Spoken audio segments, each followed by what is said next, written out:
महाजनपद क्या होता है और क्या नहीं, इसके इसका आपको टेंशन लेने की बिल्कुल ज़रूरत नहीं है, आपको डरने की ज़रूरत नहीं है क्योंकि यहाँ मैं सभी आपके कांसेप्ट और सभी चीज़ें क्लियर कराने वाला हूँ।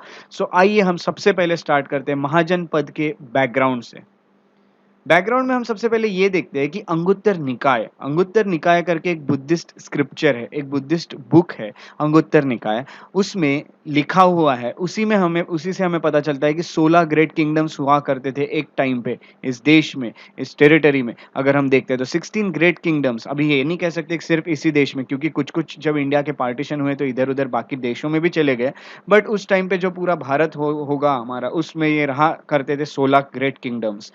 इसको ही महाजनपद भी कहा जाता है। और ये कब की बात है? तो ये early beginning of 6th century BC की बात है। यानी आप कह सकते हो कि अराउंड 600 बीसी, 600 बीसी के अराउंड की ये बात है। और ये बुद्धिज़्म और जैनिज़्म आने के पहले की ही बात है, ऐसा ही आप समझ के चलिए। सो मैं आपको ये बता दूँ कि यहाँ पे इमर्जेंस जो हुआ था इनका, वो वैदिक एज में ही हुआ था, ये तो हमें पता चलता है। तो जब वेद चलते थे, उसी वक़्त इनका इमर्जेंस हुआ था जो महाजनपद थे। डरने की बिल्कुल ज़रूरत नहीं, क्योंकि छोटे जो बड़े-बड़े किंगडम्स होते हैं उनको महाजनपद कहते हैं। पहले जनपद बने थे छोटे-छोटे, ये भी मैं आपको आगे बताने वाला हूँ। बट इतना याद रखिएगा कि वैदिक एज के वक़्त ये सब डेवलप हुए थे। उसके बाद ये डेवलप कैसे हुए? तो ये डेवलपमेंट जो इसका शुरू हुआ, वो इसीलिए शुरू हुआ क्योंकि ईस्टर्न उत्तर प्रदेश जो है, जिसको बिहार कहा जा जो कि आज का बिहार है, वो ईस्ट उत्तर प्रदेश के ईस्ट साइड था। ये 6th से लेके तो 4th सेंचुरी बीसी में ऐसा हुआ कि यहाँ एग्रीकल्चर बहुत ज़्यादा फ्लोरिश कर गया। एग्रीकल्चर बहुत ज़्यादा बढ़ गया। क्यों? क्या रीज़न थे इतना एग्रीकल्चर फ्लोरिश कर गया? तो उसके पीछे के रीज़न थे कि वहाँ पे फर्टाइल लैंड बहुत ज़्यादा अवेलेबल थी। यानी ज़मीन जो थी वो बहुत फर्टाइल थी, जिसके कारण वहाँ प्रोडक्शन बहुत अच्छा होता है। आप जानते हैं कि वहाँ पे गंगेटिक प्लेन्स आते हैं, तो उसका बहुत अच्छा ही रहेगा। सो बहुत अच्छा एक लैंड था, उसपे एग्रीकल्चर बहुत अच्छे से आता था। उसके अलावा आयरन का प्रोडक्शन वहाँ पे होता था। आयरन का प्रोडक्शन जितना अच्छा होगा, उतना ज़्यादा आपके टूल्स एंड इम्प्लीमेंट्स जो भी है, वो या फिर आपके शस्त्र हो गए, वेपन्स हो गए, ये सब बहुत मजबूत बनेंगे, क्योंकि आयरन जिसके पास ज़्यादा है, वो तो अपने टूल्स, इम्प्लीमेंट्स और वेपन्स को बहुत ज़्यादा मजबूत बनाएगा। तो जितने स्ट्रॉन्ग होते जाएँगे वो चीज़ें, उतना ज़्यादा आप पावरफुल होते जाओगे, तो ये भी एक रीज़न बनता है। सो वहाँ पे आयरन और बहुत सारे हैं। ये रीजन में अगर देखा गया तो यूपी वाला रीजन है, अगर मैं आपको बता दूँ तो ये वो रीजन है जहाँ पे ये डेवलप होते हैं सबसे ज़्यादा। सो ये सब चीज़ें यहाँ पे बनती है इंडिया में। देखिए 600 बीसी का ये इंडिया है। सो ये सब हम देखने वाले हैं। तो उसके बाद मैं आपको ये बता दूँ कि इसी कारणवश जो टेरिटरीज़ थी जनपद की, वो बहुत ज़्यादा इंक्रीज़ होने लगी, बढ़ने लगी। एक चीज़ आपको ये भी बता दूँ, जितना आपके पास आयरन है, उतना आप फॉरेस्ट को जल्दी-जल्दी क्लियर करके आगे सेटलमेंट्स अपने ला सकते हो। एरिया एक्सटेंड हो सकता है बहुत ईज़िली। एग्रीकल्चर भी बहुत अच्छे से चलेगा ऊपर से।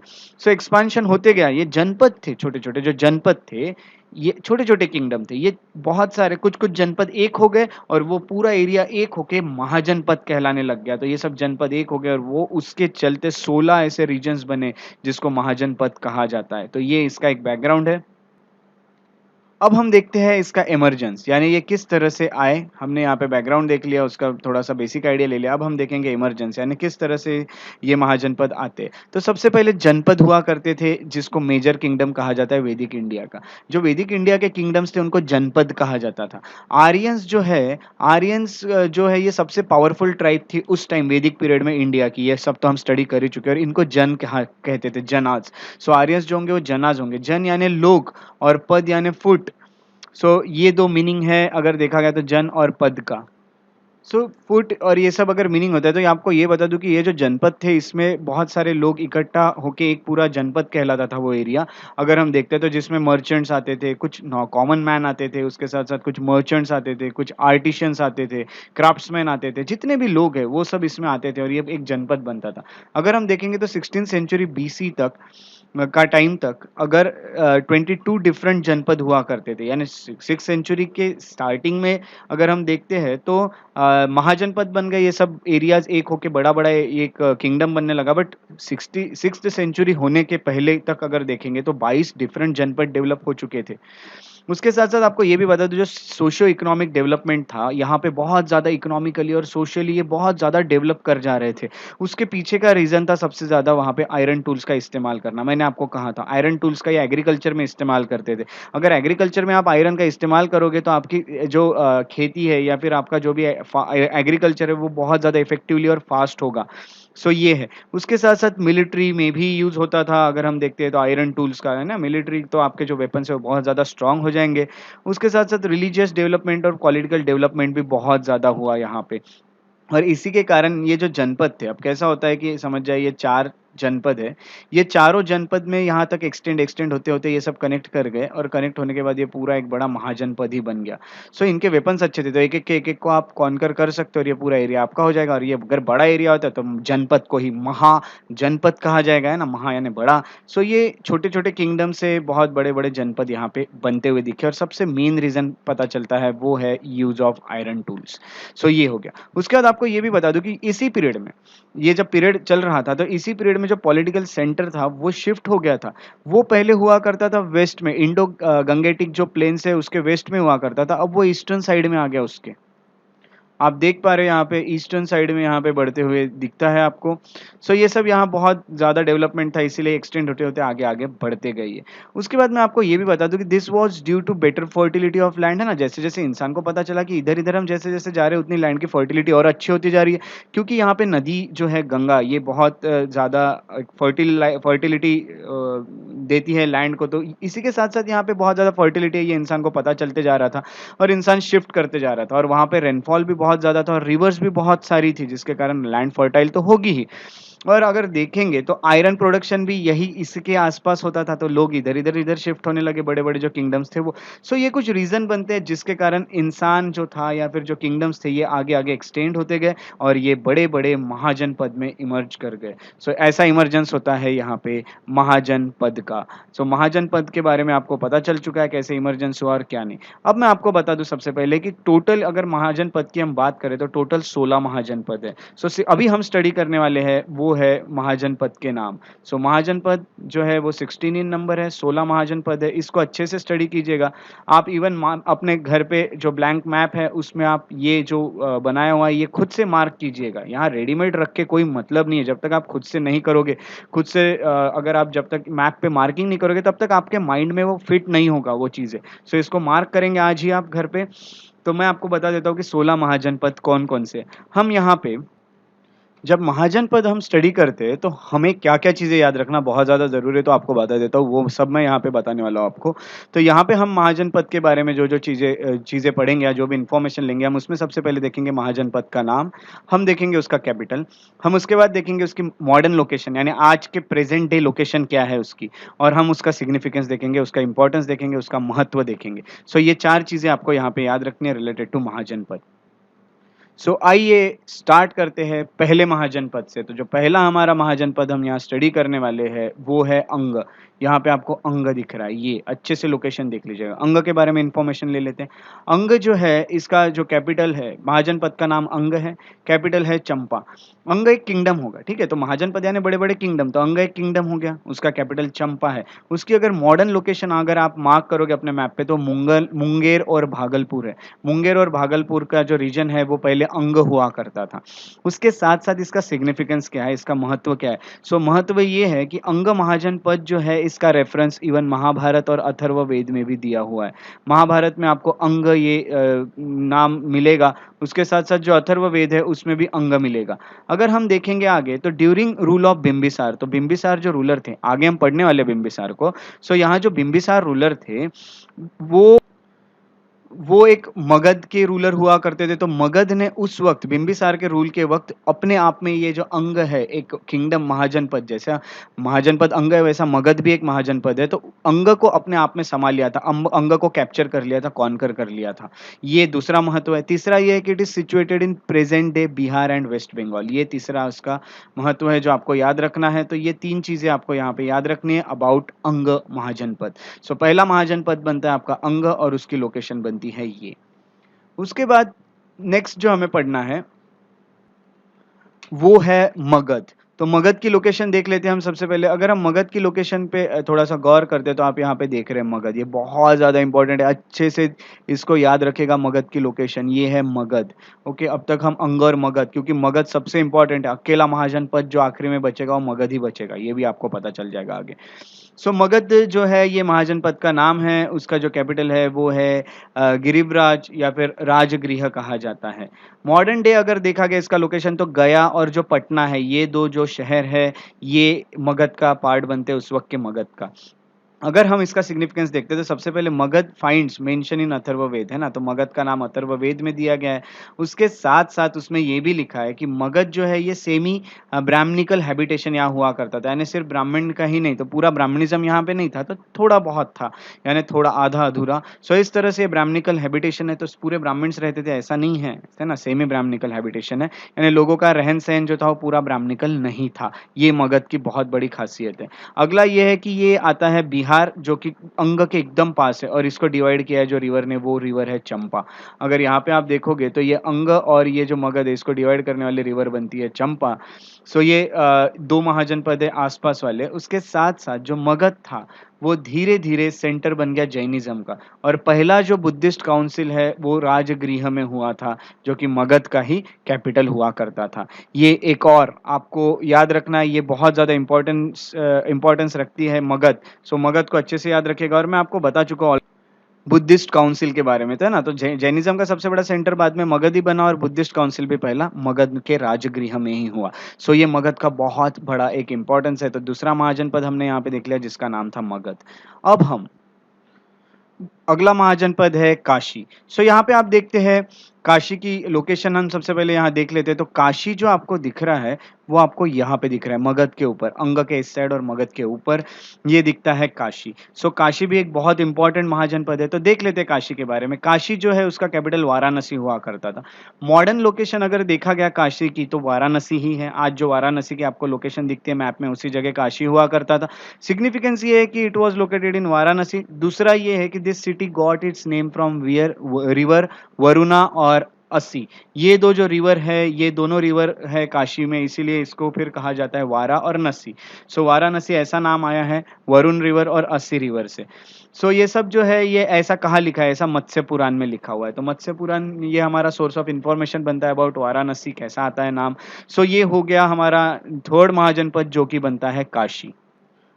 उसके बाद जो फोर्थ हम देखने वाले हैं महाजनपद उसका नाम है वत्स। सो वत्स के बारे में थोड़ा सा देख लेते हैं। वत्स का सबसे पहले हम लोकेशन देख लेते हैं। वत्स का जो लोकेशन है वो आपको यहाँ पे दिखाई दे रहा है, ये है वत्स, है ना? तो ये 3 और ये चौथा जो है ये बनता है वत्स। अगर वत्स के बारे में हम पढ़ते हैं तो सबसे पहले आप जान लेंगे तो वत्स महाजनपद का नाम है और उसका कैपिटल है कौशंबी। कौशंबी ये वत्स का कैपिटल बनता है। उसके साथ-साथ मैं आपको ये भी बता दूँ कि अभी जो मॉडर्न डे इलाहाबाद का रीजन है ना, मॉडर्न लोकेशन जो इलाहाबाद का रीजन है वो ये इसका रीजन बनता है, जो वत्स है उसका। Okay, so modern day Allahabad या फिर मिर्जापुर वाला रीजन ये आता है। उसके बाद सिग्निफिकेंस यानी मैप में अगर आप देखोगे तो इस तरफ आता है इलाहाबाद ये सब, है ना? तो मिर्जापुर। अगर हम देखते हैं इसका सिग्निफिकेंस तो वत्स जो है उसको वामशा भी कहा जाता है। उसके साथ-साथ महाजनपद जो है वो उसमें मोनार्चिकल फॉर्म ऑफ गवर्नेंस था। मोनार्चिकल यानी जो किंग है वही वहाँ रूल करेगा, उसके बाद उसका बेटा या उसके जो वंश का इंसान है उसके जनरेशन टू जनरेशन वो किंगडम उसी को मिलता जाएगा। ऐसा एक मोनार्चिकल फॉर्म है। तो मैं आपको ये भी अच्छा मुझे याद आ गया कि मैं आपको ये आखिरी में बताने वाला हूँ कि कौन-कौन से महाजनपद जो है वो मोनार्चिकल थे और कौन-कौन से रिपब्लिक थे। तो कभी-कभी क्वेश्चन आ सकता है कि which among the following mahajanapada are monarchical या फिर ऐसा कहीं लिखा जा सकता है कि कौन से थे ऐसे जो रिपब्लिक हुआ करते थे। तो सो मोनार्चिकल ये था महाजनपद। उसके साथ-साथ जो कौशंबी है वो इसका कैपिटल है। उसके बाद सेंट्रल सिटी है और इकोनॉमिक एक्टिविटीज़, यहाँ से इकोनॉमिक एक्टिविटीज़ बहुत ज़्यादा चलती है। अगर आप इसकी लोकेशन देखोगे तो बिल्कुल सेंटर में दिखती है, सभी इससे घिरा हुआ है। सो यहाँ से इकोनॉमिक चीज़ें, यहाँ से इधर भी जाना है तो ये आएगा, ये आएगा। इस तरह से इसका इकोनॉमिक इम्पोर्टेंस बहुत ज़्यादा बना हुआ था ट्रेड करते वक़्त भी। सो इस तरह से इकोनॉमिक एक्टिविटीज़ के लिए। और अगर मैं आपको ये बता दूँ कि देयर वर प्रॉस्पेरस ट्रेड, है ना? तो यहाँ पे ट्रेड बहुत अच्छा चलता था, व्यापार बहुत ज़्यादा चलता था और बिज़नेस भी बहुत अच्छा था। 6th सेंचुरी बीसी में अगर देखोगे तो। और फिर जैसे-जैसे जो गौतम बुद्ध थे उनका राइज होने लगा, जैसे गौतम बुद्ध आने लगे, तो ये जो है यहाँ का एक रूलर था उदयन। तो उदयन जो रूलर हुआ करते थे, उन्होंने बुद्धिज्म एक इस राज्य का, स्टेट का रिलीजन ही बना दिया था बुद्धिज्म को। सो उन्होंने बुद्धिज्म को फॉलो किया था, और इसको बुद्धिज्म जो रिलीजन था उसको स्टेट रिलीजन बना दिया था वत्स का। उसके बाद मैं आपको ये बता दूं कि वत्स जो है it was located around present day Allahabad, है ना, तो इलाहाबाद के आसपास ये आपको दिखता है, तो ये भी एक महत्व है। सो ये सब चीजें बनती है वत्स की, ये महत्व वाली चीजें जो आपको याद रखनी है। ऐसा हमारा जो है ये चौथा महाजनपद यहाँ पे कवर होता है, जिसका नाम है वत्स। उसके बाद जो हम नेक्स्ट पढ़ने वाले हैं वो है कोशाल या फिर कोशाला। अब हम देखते हैं कोशाल का जो लोकेशन है वो कहाँ पे है। तो आप यहाँ पे मैप में देख पा रहे हैं, यहाँ पे आपको कोशाल दिख रहा है। सो अब हम फिफ्थ महाजनपद जो पढ़ने वाले हैं उसका नाम है कोशाल। सो देखिए, कोशाल महाजनपद का नाम है, जैसे कि हम जो जो चीजें पढ़ रहे हैं वो, इसका कैपिटल है श्रवस्ती। तो श्रवस्ती जो है ये कैपिटल हुआ करता था कोशाल का। उसके साथ साथ मॉडर्न लोकेशन अगर देखेंगे तो ईस्टर्न यूपी में आता है, इसका मॉडर्न लोकेशन है ना, तो ईस्टर्न यूपी, यूपी का ईस्ट पार्ट है ये, यहाँ पे आता है। अगली अगर हम यहाँ चीज देखते हैं तो सिग्निफिकेंस ये हम कह सकते हैं कि it was located in modern Awadh region of Uttar Pradesh, है ना। तो ये चीज है आपको जो याद रखनी है, सिग्निफिकेंस है याद रखना है कि आपको कि ये अवध रीजन में आता है उत्तर प्रदेश के, ना, तो अवध रीजन आता है ईस्टर्न यूपी में। सो ये हो गया कोशाल के बारे में। अगला जो हम देखने वाले हैं ये है शौरसेना। तो शौरसेना या फिर शूरसेना भी कहा जाता है, ये कहाँ पे आता है इसका लोकेशन देख लेंगे अगर आप शूरसेना का। सो आपको दिख रहा है शूरसेना यहाँ पे। ओके, तो शूरसेना ये है। सो शूरसेना का जो कैपिटल है वो आता है मथुरा, मथुरा में, है ना। तो मथुरा जो कि श्री कृष्ण की जगह मानी जाती है, मथुरा। उसके साथ साथ मॉडर्न लोकेशन अगर देखोगे तो वेस्टर्न यूपी में, जैसे कि आप मैप में देख चुके हो, ये वेस्टर्न पार्ट है यूपी का, यहाँ पे आता है ये मॉडर्न लोकेशन में। उसके बाद अगर हम इसका महत्व देखते हैं, सिग्निफिकेंस देखते हैं, तो ये है कि this place was a centre of Krishna worship. यहाँ कृष्णा की बहुत ज़्यादा पूजा होती है, ये एक इसका महत्व कह सकते हैं। जब मेगास्थेनिस थे इंडिया में उस टाइम पे उन्होंने ये ऑब्जर्व किया था कि कृष्णा की बहुत ज़्यादा पूजा होती है यहाँ पे। उसके साथ साथ मेगास्थेनिस कौन थे हम आगे पढ़ने वाले मौर्यन टाइम पे, तो आपको डरने की जरूरत नहीं है। There was a dominant followership of Buddha here, है ना, और बुद्धिज्म बहुत ज़्यादा फॉलो किया जाता है। बुद्ध, गौतम बुद्ध जो है उन्हें भी यहाँ पे बहुत ज़्यादा माना जाता था। ये भी यहाँ पे पता चलता है हमें शूरसेना के बारे में। तो ये इसका कैपिटल हुआ करता था मथुरा। जो अगला हम महाजनपद स्टडी करने वाले हैं वो है पांचाल। हम पांचाल जो है ये नाम ऑलरेडी महाभारत में सुन चुके हैं, जो पांचाली थी, यानी अगर हम देखते हैं तो पांचाल के पुत्र थे, उनकी बेटी हुआ करती थी जो कि द्रौपदी थी, जो पांडव जो थे उनकी वाइफ थी। पांचाल का नाम आपने महाभारत में भी सुना हुआ है। ऐसा ये एक महाजनपद है। इसकी लोकेशन अगर हम देखते हैं मैप में तो आपको यहाँ पे पांचाल दिखाई दे रहा है। पांचाल के बारे में थोड़ी इन्फॉर्मेशन ले लेते हैं। पांचाल का जो कैपिटल है वो अहिछत्र और काम्पिल्य, ऐसे दो कैपिटल हुआ करते थे। तो यहाँ पे मैं आपको ये भी बता दूं कि मॉडर्न लोकेशन है इसकी वेस्टर्न यूपी में, वेस्टर्न उत्तर प्रदेश में। सिग्निफिकेंस ये बनता है कि उसका जो कैपिटल है वो नॉर्थ पांचाल का था, अहिछत्र, है ना। तो अहिछत्र जो था वो नॉर्थ का, और काम्पिल्य जो है ये साउथ का कैपिटल हुआ करता था। इसका जो नेचर ऑफ गवर्नेंस था वो मोनार्ची था, है ना। तो मोनार्ची से ये शिफ्ट हो गया था रिपब्लिक में। ये बहुत ही एक पॉजिटिव बात थी, रिपब्लिक यानी अब लोगों में से रूलर चुना जाने लग गया था धीरे धीरे।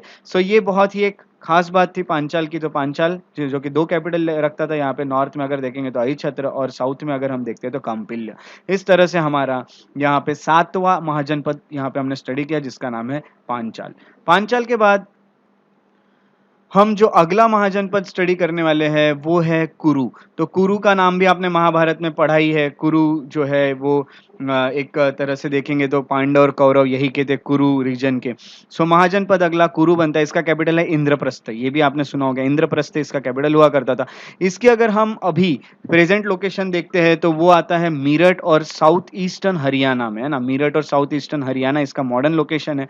सिग्निफिकेंस ये है कि the area around Kurukshetra was apparently the site for कुरु महाजनपद, है ना। तो कुरुक्षेत्र के आजू बाजू का जो एरिया है यही है। आज जो आप कुरुक्षेत्र देखते हैं इसके आजू बाजू का एरिया कुरु महाजनपद बनाता है। और ये जो था ये रिपब्लिक फॉर्म ऑफ गवर्नेंस की तरफ ये भी बढ़ गया था। तो ये पहले हुआ करता था एक तरह से हम देखते हैं तो मोनार्चिकल, और धीरे धीरे ये भी रिपब्लिक बन गया, यानी अब रूलर जो होगा वो लोगों में से ही चुना जाता था। तो इस तरह से लोगों द्वारा ही चुना जाता था। ये बहुत अच्छी एक यहाँ पे कहा जाता है। यानी देखिए, मेन बात ये है कि इंसान तो वो कोई ना कोई तो एक इसका होगा ही, बट लोग जो है वो डिसाइड करेंगे। अब लोग डायरेक्टली नहीं, अब कुछ मंत्री-वंत्री होते हैं, वो सब डिसाइड करेंगे कि अगला रूलर कौन बनेगा। अगर 5 नाम है, 8 नाम है, तो उनमें से। इस तरह से उसे रिपब्लिक फॉर्म ऑफ गवर्नेंस मिल गया था कुरु को। तो कुरु जो है ये एक और इम्पोर्टेंट बनता है। कुरु की लोकेशन हम देख लेते हैं।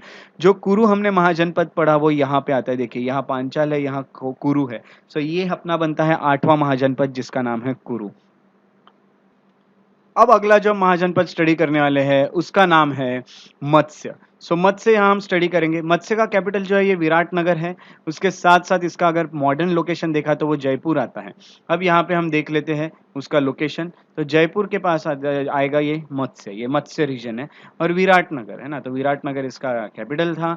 उसके बाद मैं आपको ये भी बता दूं कि सिग्निफिकेंस क्या है। तो ये वेस्ट ऑफ पांचाल में आता है और साउथ ऑफ कुरु में आता है। तो एक तरह से देखेंगे तो दोनों के लिए बहुत ज़्यादा महत्व रखता था। यहाँ पे आप देखते हो, देखिए पांचाल हो गया या फिर कुरु हो गया, या यहाँ इस साइड आता है मत्स्य। उसके बाद मैं आपको ये भी बता दूं, दूसरा महत्व ये है कि इसका कैपिटल विराटनगर है। और तीसरा अगर देखा तो प्रेजेंट डे जयपुर में। ये दोनों चीजें तो मैं ऊपर आपको बता ही चुका है, थोड़ा सा रिपीट हो गया है। ओके, कोई बात नहीं। सो मत्स्य ये हमारा अगला महाजनपद बनता है। तो अब तक हमने 9 महाजनपद स्टडी कर लिए। अब 1 2 3 4 5 6 बचे हुए, 6 7 बचे हुए। ओके, तो 7 अभी बचे हुए। तो अब देखते हैं अगला हमारा महाजनपद कौन सा है। सो अगला जो महाजनपद हमें पता चलता है वो हमें स्टडी करना है, वो है छेदी। तो छेदी जो है इसका कैपिटल हुआ करता था सोथीवती। सोथीवती है, इसको कभी कभी शक्तिमती भी कहा जाता है। इसका मॉडर्न लोकेशन आता है बुंदेलखंड वाले रीजन में। तो देख लेते हैं मैप में वो कहाँ दिख रहा है हमें। सो मैप में हमें छेदी दिखा है, यहाँ पे छेतिया लिखा हुआ है, तो ये है छेदी। और उसके साथ साथ इसका सिग्निफिकेंस ये है कि इट वाज साइटेड इन ऋग्वेदा। तो ऋग्वेदा में छेदी का नाम हमें आते हुए दिखता है। ये बहुत ज्यादा महत्व यहाँ पे रखता है छेदी भी। अगला जो हम महाजनपद यहाँ पे स्टडी करने वाले हैं वो है अवंती। अवंती के बारे में हम थोड़ी सी जानकारी ले लेते हैं। अवंती जो है इसका कैपिटल उज्जैनी या फिर माहिष्मती है। माहिष्मती, आपने नाम सुना होगा बाहुबली मूवी में माहिष्मती, तो ये अलग माहिष्मती। उज्जैनी और माहिष्मती जो है ये हुआ करता है अवंती का कैपिटल। इसका मॉडर्न लोकेशन अगर हम देखते हैं तो मालवा या और मध्य प्रदेश में आता है ये पूरा। ये सबसे ज्यादा इंपॉर्टेंट इसीलिए है कि इसका जो है राइज ऑफ बुद्धिज्म के जो हो रहा था उससे ये भी बहुत ज़्यादा इंपॉर्टेंट बनने लगा था अवंती, क्योंकि अवंती में भी बुद्धिज़्म बहुत ज़्यादा बढ़ा था। तो आइए बुद्धिज़्म ये अवंती का लोकेशन देख लेते हैं सबसे पहले क्या है। तो अवंती का ये लोकेशन आपको यहाँ पे देखने मिल रहा है, जो कि मालवा रीजन आता है मध्य प्रदेश का। उसके बाद जो अगला महाजनपद हम स्टडी करेंगे वो बनता है गांधार। गांधार का नाम किसने नहीं सुना। गांधार नरेश जो थे, शकुनी मामा, महाभारत के सबसे अलग कैरेक्टर जो दिखते हमें वो गांधार। तो वो गांधार के हुआ करते थे। तो ये महाजनपद अगला बनता है गांधार, अगला किंगडम बनता है गांधार। तो कैपिटल इसका हुआ करता था तक्षशिला में। उसके साथ साथ इसकी मॉडर्न लोकेशन जो है वो रावलपिंडी है। रावलपिंडी ये पाकिस्तान में आता है। अब इसका इंपॉर्टेंस क्या है, तो सबसे पहले अगर हम देखते हैं तो तक्षशिला इसका कैपिटल है। तक्षशिला तो पता है आपको बहुत ज्यादा इंपॉर्टेंस रखता है तक्षशिला। तो उसके साथ साथ जो है ये इसका जो जिक्र है ये अथर्ववेद में भी किया गया है गांधार का, इसलिए और बहुत ज्यादा इंपॉर्टेंट है। और ऐसा भी माना जाता है कि यहाँ के जो लोग हुआ करते थे गांधार के, ये बहुत हाईली ट्रेंड हुआ करते थे आर्ट ऑफ वॉर में। ये युद्ध करने में सबसे आगे हुआ करते थे, एक तरह से हाईली ट्रेंड हुआ करते थे। और अगर हम देखते तो इंटरनेशनल कमर्शियल एक्टिविटीज भी यहाँ चलती थी, क्योंकि अगर आप इसकी लोकेशन देखते हैं गांधार की तो आपको दिख रहा है यहाँ पे। तो यहाँ से इंटरनेशनल यानी बाहर के देशों से भी यहाँ पे व्यापार हुआ करता था। तो अगला हमारा जो बनता है महाजनपद वो बनता है गांधार। उसके बाद हम अगला महाजनपद देख लेते हैं कौन सा है। तो अगला है कंबोज। कंबोज जो है इसका कैपिटल है राजपुर। राजपुर के साथ साथ इसका मॉडर्न लोकेशन अगर देखा गया तो राजौरी और हाजरा जो है वो हाजरा जो है ये पाकिस्तान में, और राजौरी की अगर बात करें तो वो जम्मू एंड कश्मीर में आता है, J&K में आता है। यहाँ पे हमें ये पता चलता है कि ये भी उसी तरफ है कंबोज। तो कंबोज की एक बार हम लोकेशन देख लेते हैं ताकि आपको इन्फॉर्मेशन मिल जाए। यहाँ पे आपको कंबोज दिख रहा है, ये कंबोज है ना। तो कंबोज तो थोड़ा बहुत फैला हुआ है, तो थोड़ा सा जम्मू कश्मीर और पाकिस्तान में ये आता है। इस तरह से ये कंबोज बनता है। कंबोज का महत्व क्या है देख लेते हैं। कंबोज का महत्व सबसे पहले ये बनता है, it is situated in present day Kashmir and Hind Kush. Hind Kush यानी अगर आप देखोगे तो इवन यहाँ तक फैला हुआ है कि ये हिंद कुश जो है ये अफगानिस्तान में, तो वहां तक ये फैला हुआ है, ये हमें पता चलता है। बहुत बड़ा एक रीजन है फिर भी। उसके साथ साथ कुछ कुछ लिटरेरी सोर्सेस ये भी कहते हैं कि ये रिपब्लिक हुआ करता होगा।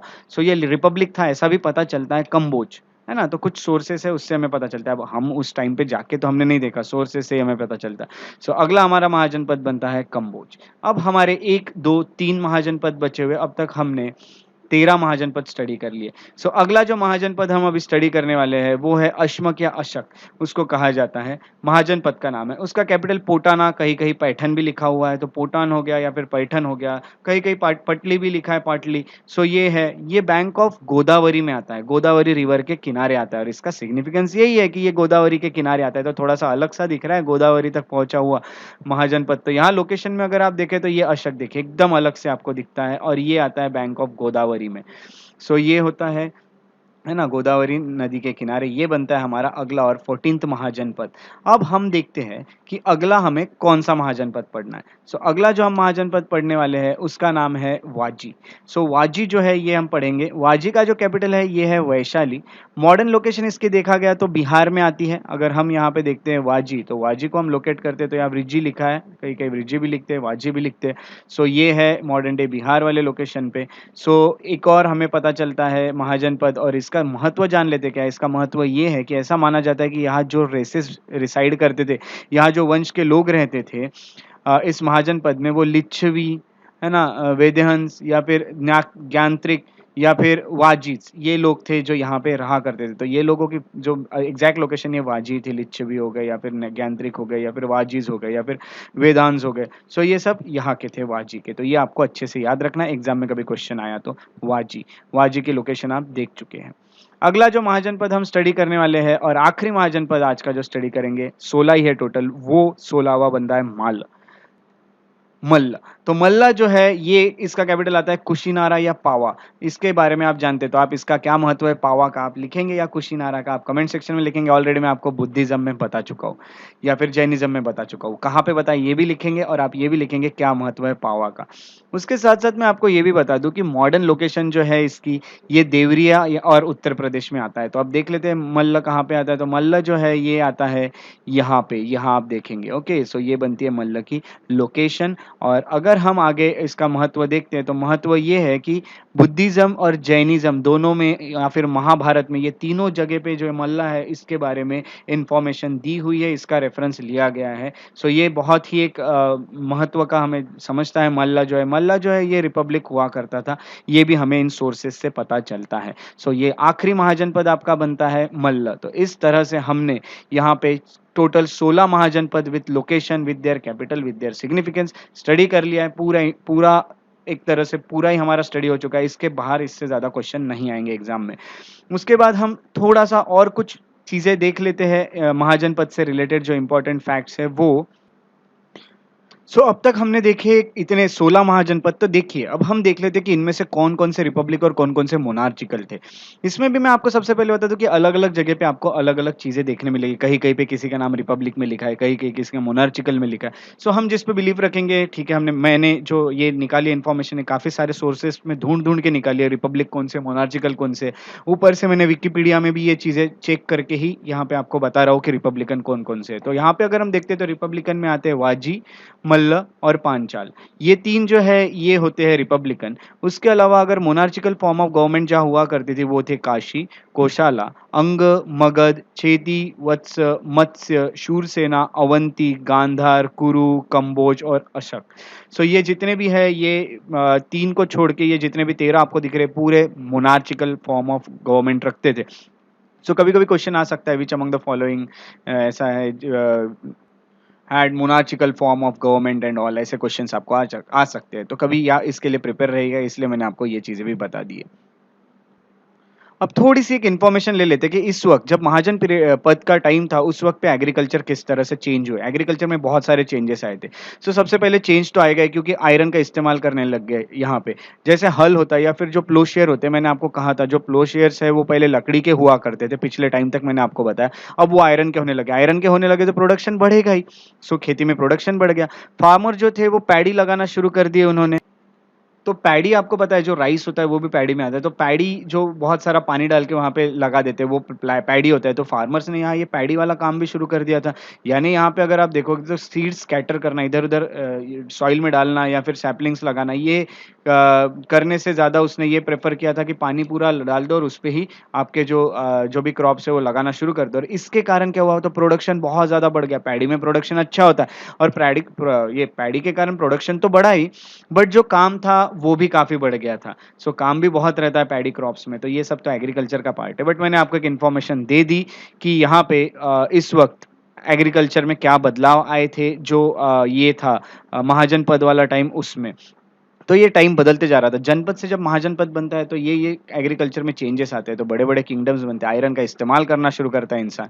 अब देखते हैं इनके पॉलिटिकल स्ट्रक्चर किस तरह के हुआ करते थे। पॉलिटिकल स्ट्रक्चर अगर हम देखेंगे तो फोर्ट्स तो ये लोग बनाते थे, प्रोटेक्शन करते थे बाकी किंगडम से। और जैसा अभी ये एक किंगडम है तो इसके आजू-बाजू, जैसे कि मैं यहाँ पे आपको मैप में दिखा देता हूँ, ये अगर एक किंगडम है, सो ये किंगडम के आजू-बाजू बना देंगे ये पूरा फोर्टिफिकेशन किया जाएगा, ताकि बाकी जो किंगडम है उससे उसको प्रोटेक्शन हमेशा मिलती रहे। तो फोर्ट्स बनाना इंसान ने शुरू कर दिया था। उसके साथ-साथ अगर हम देखते हैं तो आपको ये पता चलेगा कि रेगुलर आर्मी लगाना शुरू कर दिया था। पहले आपको पता है कि आर्मी जो है वो रेगुलर नहीं होती थी। जब वॉर होता था तब आके कुछ ट्राइब के लोग होते थे और वो आपके जो वॉर है उसमें आपको सपोर्ट करते थे। तो ऐसा यहाँ पे ऐसा नहीं था, यहाँ पे रेगुलर आर्मीज़ खड़ी करते थे लोग। और ये कौन, तो नए-नए जो किंग आए या नए-नए जो राजाज़ आए उन्होंने रेगुलर आर्मीज़ लगाना शुरू कर दिया। यहाँ पे टैक्सेस लेना भी शुरू कर दिया लोगों से। टैक्सेस जो है usually the tax on crop was 1/6 है ना? तो 1/6 ऑफ द प्रोड्यूस, जितना भी आपने प्रोडक्शन किया उसके 6 हिस्सों में से 1 हिस्सा दे देना टैक्स करके गवर्नमेंट को। तो ये यहाँ पे पता चलता है ना? सो जैसा 6 केजी है तो 6 केजी में से 1 केजी जाएगा। सो इस तरह से ये टैक्स लिया करते थे और इसको भाग या फिर शेयर कहते थे। तो ये शेयर होता था, ये टैक्स को भाग या फिर शेयर, 1 भाग या 1 शेयर। उसके साथ-साथ जो क्राफ्ट्समैन थे, हर्डर्स थे, हंटर्स थे, ट्रेडर्स यानी व्यापारी थे, ये सबको भी टैक्स लगाया जाता था। इन सब के अपने कामों के लिए उनके ऊपर भी टैक्स यहाँ पे अप्लाई किया जाता था। इस तरह से महाजनपद जो है ये पूरे स्ट्रॉन्ग होते जा रहे थे, क्योंकि पैसा भी अच्छा खासा आ रहा था, आयरन था। सो ये सब यहाँ पे हो रहा था। अब मैं आपको एक इन्फॉर्मेशन ये बता दूँ सबसे इम्पोर्टेंट, कि in course of time smaller and weaker kingdoms and the republics were eliminated by the strong rulers, है ना? तो रिपब्लिक जो है, जो एक तरह से लोगों का सुन सुन के काम करते हैं, तो वो ज्यादा तो स्ट्रॉन्ग बन नहीं पाए। बट जो स्ट्रॉन्ग रूलर्स थे, जो आजू बाजू के महाजनपद में हुआ करते थे, तो वहां के जो रूलर्स ने क्या किया कि छोटे छोटे जो महाजनपद है उस पे अटैक कर लिया और वो सबको अपने अंडर हासिल कर लिया। अगर हम देखते हैं, सो आखिरी टाइम तक 6th सेंचुरी तक अगर हम देखते हैं तो सिर्फ 4 ही पावरफुल किंगडम बचे थे। तो ये बाकी जितने भी है ये चारों में ही समा गए थे, 4 महाजनपद में। और ये 4 महाजनपद के नाम आपको याद रखने हैं, 6 पावरफुल किंगडम्स के नाम याद रखने हैं। और उसमें से एक है मगध। मगध जो है उसके इंपॉर्टेंट रूलर आते हैं बिंबिसार और अजातशत्रु। दूसरा आता है अवंती, इंपॉर्टेंट रूलर आता है प्रद्योत। कोशाला, इंपॉर्टेंट रूलर आते हैं प्रसन्नजीत। वत्स, अगले इंपॉर्टेंट रूलर आते हैं उदयन। सो ये सबको तो हम आगे रूलर्स को स्टडी करने वाले हैं, बट ये 4 ही आखिरी तक बचे थे। अब इन 4 जब बचे हैं तो इन चारों में युद्ध होने लग गए। एक बार हम मैप पे देख लेते हैं मगध, अवंती, कोशाला और वत्स को। सो देखिए मगध तो ये है, उसके साथ साथ आपको अवंती यहाँ पे दिख रहा है, ओके। कोशाला जो है वो यहाँ पे दिख रहा है, और आखिरी में जो आपको वत्स दिख रहा है, वत्स, वो आपको यहाँ पे दिख रहा है। तो आखिरी तक ये 4 ही बचे, कोसाला, अवंती, वत्स और मगध। ये बाकी पूरे, जैसे कोसाला कुछ अपने आप में संभालेगा, वत्स जो है वो किसी किंगडम्स को अपने अंडर कर लेगा, अवंती किसी को कर लेगा, मगध किसी को कर लेगा, ऐसा कर करके 4 ही बचे थे। अब ये सब क्या कैसे हुआ ये तो हम आगे के लेक्चर्स में पढ़ने वाले हैं, बट अभी तो हम सिर्फ ये देख रहे हैं कि क्या हुआ। धीरे धीरे करके सभी के, ये चारों में जो वॉर चला उसमें जीता मगध। और ये चारों के चारों, यानी अगर हम देखोगे तो ये तीनों के तीनों हिस्सा बन गए मगध का। सो इस तरह से मगध ने सभी को अपने अंडर ला लिया और पूरा रूल चलने लगा मगध का। फिर मगध से एक एक रूलर आने लगे। जैसे अगर आप देखोगे तो आगे एक एक रूलर जो है, जो पूरे ही महाजनपदों पे राज्य करता था, वो मगध का ही हुआ करता था। सो ये सब चीजें भी हम पढ़ेंगे। सो मगध इन सब में विजयी रहा, मगध की विक्ट्री रही, मगध ही इन सब में जीता। इसके पीछे के रीजन क्या हो सकते हैं ये भी आपको इंपॉर्टेंट है एग्जाम के लिए, तो देख लेते हैं मगध ही क्यों विक्टोरियस रहा। सो मगध के पीछे के जो रीजन है, मगध के सक्सेस के पीछे के रीजन ये है कि एम्बिशियस रूलर्स मिले। मगध में जो भी रूलर्स आते थे वो कुछ ना कुछ करके बहुत ज्यादा, अगर हम देखते हैं तो उनमें एम्बिशन था एक तरह से वॉर लड़ने का और चीजें हासिल करने का, कॉन्कर करने का। ऐसे अच्छे अच्छे रूलर्स मिले। जोग्राफिकल लोकेशन बहुत अच्छी मिलती है मगध को। अगर जोग्राफिकल लोकेशन अगर हम बात करें मगध की, तो मगध में आयरन बहुत ज्यादा है, ऐसी उसकी जोग्राफिकल लोकेशन है।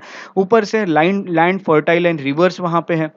ये दूसरी चीज़ है। और जो कैपिटल है, जैसे कि हम देखते हैं तो कैपिटल तो गंगा नदी से के आसपास है पूरा, और उसको एक वाटर फोर्ट से यानी पूरा कवर किया गया था, और जिसका नाम जलदुर्ग था। सो ये बहुत ज़्यादा इम्पोर्टेंट है कि कितना प्रोटेक्टिव रखा था मगध ने अपना कैपिटल भी, कोई अटैक नहीं कर सकता था इजीली।